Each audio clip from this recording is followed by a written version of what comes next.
দিকে হও হুঁশিয়ার, রাখতে মাথা উঁচু, খাল কেটে কুমির ঘরে আসছে পিছু পিছু।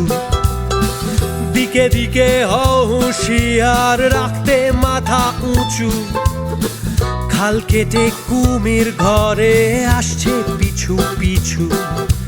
পেছু বাবু দাঙ্গাবাজির ধান্দাবাজির ভাঁড়, ধর্মে যাতে লড়িয়ে দিয়ে দেশ করে ছাড়খাড়। এই মুহূর্তে কাকদ্বীপ থেকে কুচবিহার পর্যন্ত মানুষ মনে করে যে এই মুহূর্তে গলি থেকে রাজপথ, ইউনিভার্সিটির ক্যাম্পাস থেকে চায়ের দোকান, আজকে সর্বত্র বিজেপি বিদ্যমান। লড়াই তৃণমূল কংগ্রেসের সঙ্গে বিজেপির মধ্যে সরাসরি, এবং এই লড়াইয়ে বিজেপি জিতবে, তৃণমূল হারবে। The 2021 Assembly election in Bengal can be compared to the 1757 Battle of Plassey. It is as crucial and as pivotal. At the Battle of Plassey in 1757, the armies of the East India Company, led by Robert Clive, defeated the much larger force of Bengal Nawab Siraj-ud-Dowla. Clive was not just a very clever military strategist, he was also a very astute brain, and he won over to the British side key commanders of Siraj-ud-Dowla like Mir Jafar. In the same way, the BJP is sending in its armies into Bengal and winning over key commanders of Mamata Banerjee like Suvendu Adhikari, who can be compared in a sense to a 21st century Mir Jafar. Prime Minister, frankly, what is it that is bothering me and bothering the citizens across? I think the Prime Minister has singularly ignored us, the people of India, because of his complete obsession with West Bengal. And he and his colleagues, particularly Amit Bhai Shah, are so obsessed about defeating Mamata that they have really ignored their constitutional duties and obligations. আজ একটাই লক্ষ্য, সোনার বাংলার পুনর্নির্মাণ। দিদিমণি মাঝে মধ্যে বলেন গুজরাট বানাবার চেষ্টা হচ্ছে, আমি 100 বার চেষ্টা করব গুজরাটকে, পশ্চিমবাংলাকে গুজরাট বানাবো। জয় শ্রীরাম, জয় শ্রীরাম।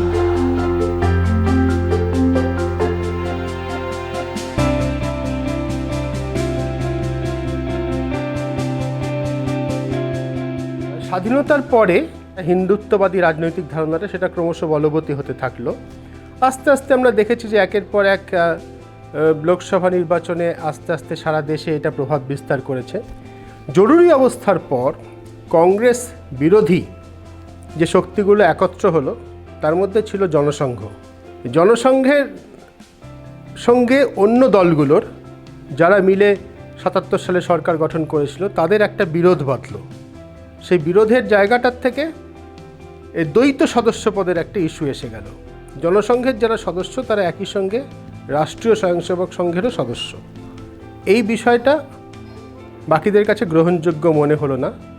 তখন ভারতীয় জনসংঘের গর্ভ থেকে ভারতীয় জনতা পার্টির জন্ম হলো। স্বাধীনতার আগে হিন্দু মহাসভার যথেষ্ট প্রভাব ছিল, কিন্তু দেশভাগ হয়ে যাবার পর বাংলার রাজনীতি অনেক বদলে যায়। প্রথম কথা হচ্ছে কি, তখন সাম্প্রদায়িকতা ব্যাপারটা যেহেতু পশ্চিমবাংলায় আলাদা করে আর মুসলিম রাজনীতির আলাদা কোনো সংগঠনই রইল না তখন, কারণ মুসলিম নেতৃত্ব যা ছিল তারা সবই প্রায় পাকিস্তানে চলে যায়, এবং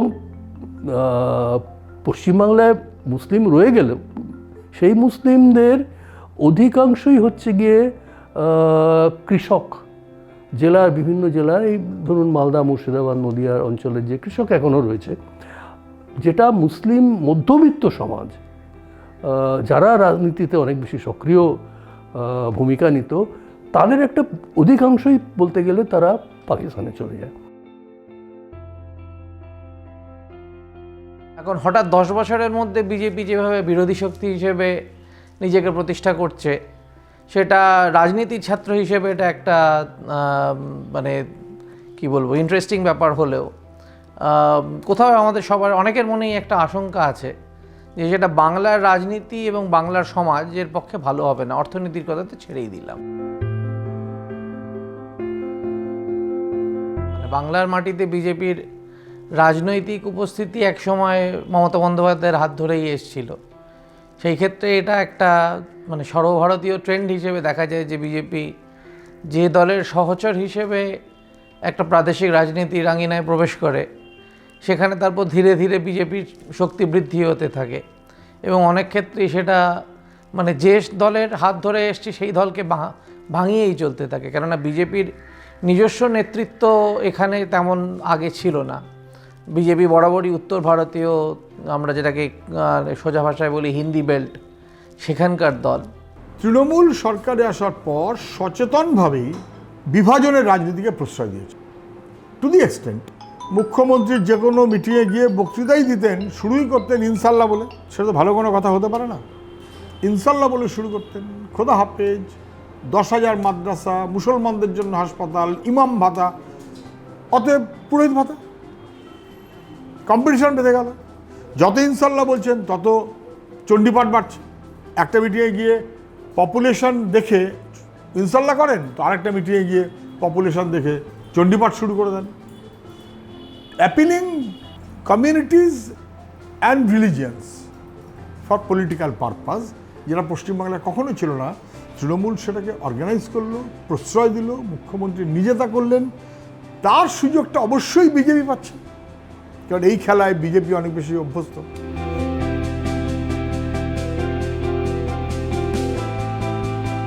जब धर्म निरपेक्ष जमीन घिसकते जा रहे थे तो सारे तचर हमारे खिलाफ हो रहे थे। बीजेपी पार्टी चुप्पी साधे बंगाल में अपना पैर जमाने का सारे प्रयास जब करते थे, सत्तारूढ़ टीएमसी पार्टी उनके बारे में कुछ नहीं सोचे थे। सारे उनका ध्यान कांग्रेस और वामपंथी दलों को तबाह करने के लिए। নিশ্চয়ই তৃণমূলের কাজে কোথাও ত্রুটি হয়েছিল, সেই জন্যে কিছু লোক গিয়ে বিজেপিতে ভোট দিয়েছে। কিন্তু এর একটা পলিটিক্যাল কারণ আছে। আমরা যখন তৃণমূল যখন ক্ষমতায় এসেছিল, মূল প্রতিপক্ষ ছিল বামপন্থীরা। এই 2016 অবধি বামপন্থী এবং কংগ্রেস একসাথে মিলে তৃণমূলের বিরুদ্ধে লড়েছিল এবং সেই নির্বাচনে তারা দ্বিতীয় স্থান অধিকার করেছিল। কংগ্রেস দ্বিতীয়, সিপিএম তৃতীয়, বিজেপি অনেক নিচে চতুর্থ স্থানে ছিল। সিপিএমটা প্রায় গুটিয়ে গেছে, দুর্বল হয়ে গিয়েছে, তাদের বেশ নষ্ট হয়ে গিয়েছে। কিছুটা তাদের ইচ্ছায় এবং কিছুটা পরিস্থিতিতে তাদের ভোটটা চলে গিয়েছে বিজেপির কাছে। তাই থেকেই বিজেপির উত্থান।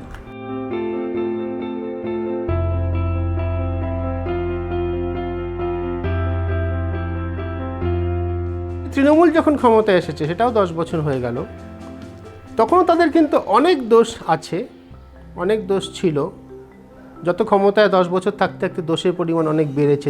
মানুষ পেয়েওছে, সন্দেহ নেই যে তৃণমূল জমানায় মানুষ অনেক কিছু পেয়েছে, স্বাস্থ্য, শিক্ষা ইত্যাদির দিক থেকে অনেক কিছু সাধারণ মানুষ পেয়েছে। কিন্তু দুর্নীতিও পেয়েছে, প্রচুর প্রচুর দুর্নীতিও হয়েছে। সেগুলো নিয়ে এপক্ষে বিপক্ষে অনেক কিছু বলার আছে। কিন্তু সাম্প্রদায়িক বিচার যদি করা হয়, সম্প্রদায়ের মধ্যে ভেদাভেদ করা হয়েছে কিনা, সেই বিচারে তৃণমূল কংগ্রেসকেও কিন্তু বামফ্রন্টের মধ্যে 100-100ই দিতে হবে। যে আজকে অনেক দিন পর একটা সর্বভারতীয় দল এই পশ্চিমবঙ্গের রাজনীতিতে একটা প্রধান স্থান পেতে যাচ্ছে। অনেক দিন হলো আমি সিপিএমকে কোনোদিন সর্বভারতীয় দল হিসেবে দেখি না। ওরা আন্তর্জাতিক দল হতে পারে, কিন্তু এখানে ওরা একদম রিজনাল পার্টি ছিল। আর কংগ্রেস অনেক দিনই প্রায় ওই আটকে গেছিল একটা পর্যায়ে। এইটা যদি হয় তাহলে যে 50 বছর ধরে এক ধরনের কেন্দ্রের বাঞ্ছনা, কেন্দ্র টাকা দেয় না, দিল্লি ভার্সেস কলকাতা, এই ধরনের যে রিজনাল সেন্টিমেন্ট হতে চলেছে, সেইটা আমার মনে হয় আমরা দুজনে তাহলে একতালে ভারতবর্ষের প্রগতির জন্য আমরা কাজ করতে পারি, যেটা এতদিন ধরে হয়নি। 2021 সালের পশ্চিমবঙ্গের বিধানসভা নির্বাচন শুধু রাজ্যের পরিপ্রেক্ষিতে দেখলে আমরা ভুল করব। আজকের যে অবস্থা গোটা দেশে হয়েছে সেই প্রেক্ষিতে দেখতে হবে। যেমন ধরুন পাঞ্জাবের যে এই দিল্লিতে পাঞ্জাব, হরিয়ানা উত্তরপ্রদেশে যে সমস্ত কৃষকরা লড়াই করছেন তারা আমাদের বলছেন, দাদা বাংলাতে বিজেপিকে আসতে দেবেন না, বাংলায় বিজেপির হার মানে হচ্ছে আমাদের জয়, বিজেপির জয় মানে হচ্ছে আমাদের উপর আরও আক্রমণ নেমে আসবে। नरेंद्र मोदी जी जो हमारे प्रधानमंत्री है, अमित शाह जो हमारे गृह मंत्री है, उनको जो तो खुद तड़ी पार हैं, बोलते हैं कि हम भ्रष्टाचार को रोकेंगे। आज जो उनकी स्थिति है पूरे भारतवर्ष में एक एक नागरिक, एक एक बच्चा जानता है कि भारतीय जनता पार्टी के जो ये रंगा बिला है ये क्या करना चाहते हैं। तो मैं बोलना चाहता हूँ, गुजरात के शहर जन्म लेकर तू बना देश का सरदार, अंबानी अब अडानी का चौकीदार बनकर तूने बढ़ाया भ्रष्टाचार। आपने रेल भेज दिया, आपने तेल भेज दिया, और जिन्होंने विरोध किया उसको जेल भेज दिया। शुभेंदु अधिकारी आपको जो भी कहे, कैलाश विजयवर्गीय आपको जो भी कहे, आप उनको पूछिए कि गौतम अडानी की रोज की कमाई कितनी है। আশ্চর্য ব্যাপার, কখনো যেটা নিয়ে কেউ কিছু বলে না। ধরুন ওই 2014 সালে বিজেপি ক্ষমতায় আসছে, 2014 থেকে 2021 সাল যত মানে ওই করাপশন ধরা পড়েছে সব বিরোধী রাজনীতিদের, অথচ কোটিপতিদের ভিড় বিজেপিতে বেশি। বিজেপি করে লোকে লাভবান হচ্ছে বলে তারা বিজেপিতে যাচ্ছে, সেটা আমরা পরিষ্কার প্রতিবেদনগুলোই দেখতে পাচ্ছি, কিন্তু ধরা কেউ পড়ছে না। বিজেপি ঘনিষ্ঠ হলে ইনকাম ট্যাক্স রেট নেই, ইডি রেট নেই, বিজেপি ঘনিষ্ঠ না হলেই ইনকাম ট্যাক্স রেট হয়ে যায়। कि दोनों के खिलाफ हम लड़के, हमारी पार्टी जो पहले धर्म निरपेक्ष जमीन की हकदार थे, धर्म निरपेक्ष जमीन की जो हकदार कांग्रेस हुआ करते थे, वो धर्म निरपेक्ष जमीन को हमारी पास वापस लाने की पुरजोर प्रयास हमें करना चाहिए। यही हमारा आज की तारीख में यही हमारा फैसला है। অন্য স্বর হিসাবে আমরা একটা সংগঠন তৈরি করেছি যার নাম হচ্ছে ফ্যাসিস্ট আরএসএস বিজেপির বিরুদ্ধে বাংলা, যেখানে আমরা বলেছি ফ্যাসিবাদকে প্রতিরোধ করো এবং বিজেপিকে একটু ভোটও দেয়। আমরা বলেছি বিজেপির বিরুদ্ধে লড়ো রাজপথে, বিজেপিকে হারাও ভোটে। পাড়ায় পাড়ায়, গ্রামে গ্রামে, শহরের গলিতে গলিতে বিজেপিকে রুখে দিতে হবে। বিজেপিকে আগামী বিধানসভা নির্বাচনে একটিও ভোট নয়, বিজেপিকে আগামী বিধানসভা নির্বাচনে একটিও ভোট নয়। আমরা দিনের মতো লড়াই করব, আমরা আমাদের অধিকারকে বাঁচাবো। ফ্যাসিস্ট আরএসএস বিজেপি মঞ্চের পক্ষ থেকে আমাদের লড়াইটা আগামী দিনে আরো প্রসারিত হবে।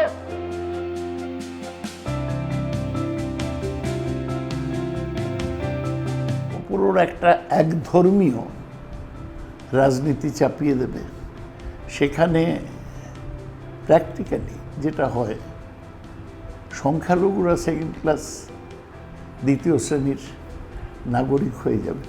এই দুটোর সাথে মিলে এই যে ওরা সব রাষ্ট্রায়ত্ত শিল্প বিক্রি করে দিচ্ছে, বেচে দিচ্ছে, এর থেকে নিয়ে এয়ার ইন্ডিয়া থেকে নিয়ে Bharat petroleum, rail, telephone, ordinance factory, airport, সব যে একটা ব্যাপক বেচার উদ্যোগ হয়েছে, বেচলে যাবে কার হাতে? যাবে কিছু নির্দিষ্ট পুঁজিপতির হাতে।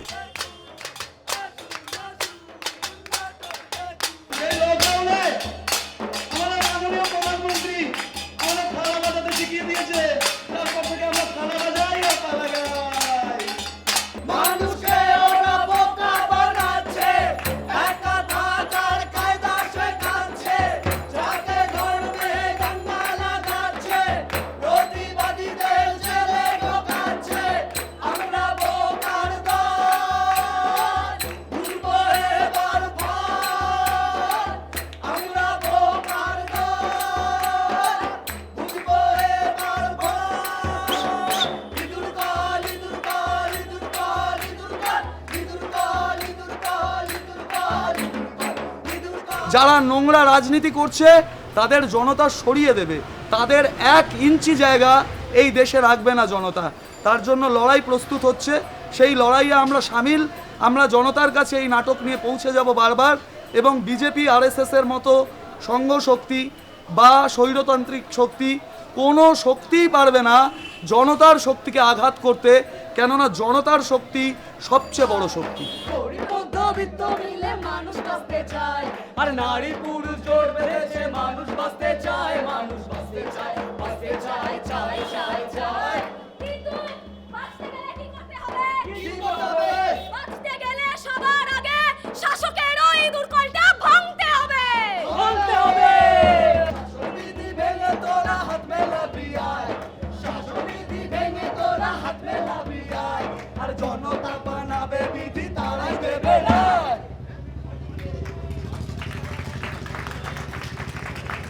The BJP's particular brand of politics and the prescriptions that they have for how people shall behave with each other is being challenged, it poses a challenge to what Bengalis think is their identity.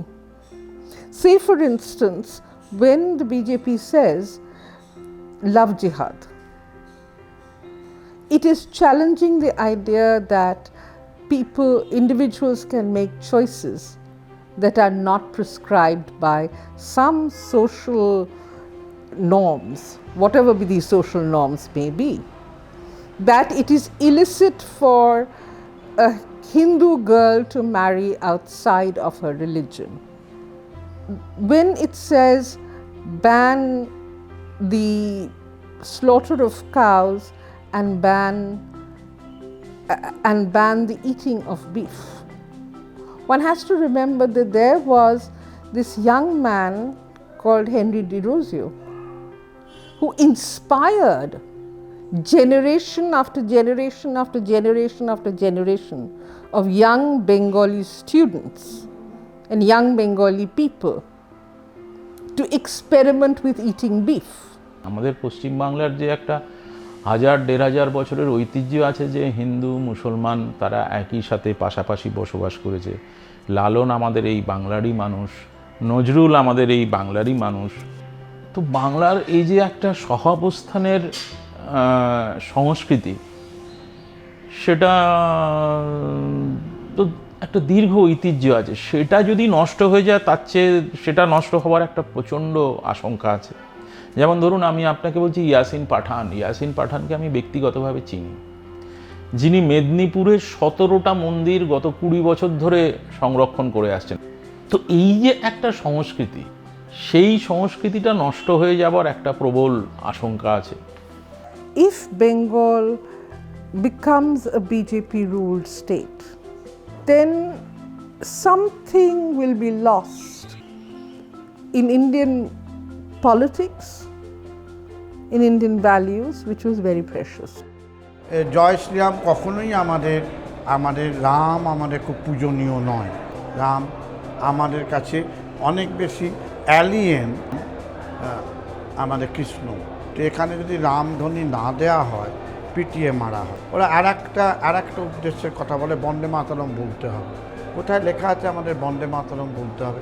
ভারতের সংবিধানে আমি যা নাগরিকের কর্তব্যের মধ্যে আছে যে তোমাকে জাতীয় পতাকা জাতীয় সঙ্গীতের প্রতি সম্মান দেখাতে হবে। বন্দে মাতরম ঐতিহাসিকভাবে একটা মতবাদ যেটা স্বাধীনতা সংগ্রামে বহুল ব্যবহৃত। গাহান স্টেইনকে পুড়িয়ে মারার দারা সিং সাজা পেয়েছেন, কিন্তু যে মন্ত্রী এটার সাথে যুক্ত, সেই উড়িষ্যার মন্ত্রী আজকে মোদী সরকারের অন্তর্গত, এবং সেখানেও লেখা আছে সেই মন্ত্রী শপথ নেবার পর বলে এখানে যে বন্দে মাতরম বলবেন না তাকে পিটিয়ে মারা হবে, তার ভারতবর্ষে ঠান নেই।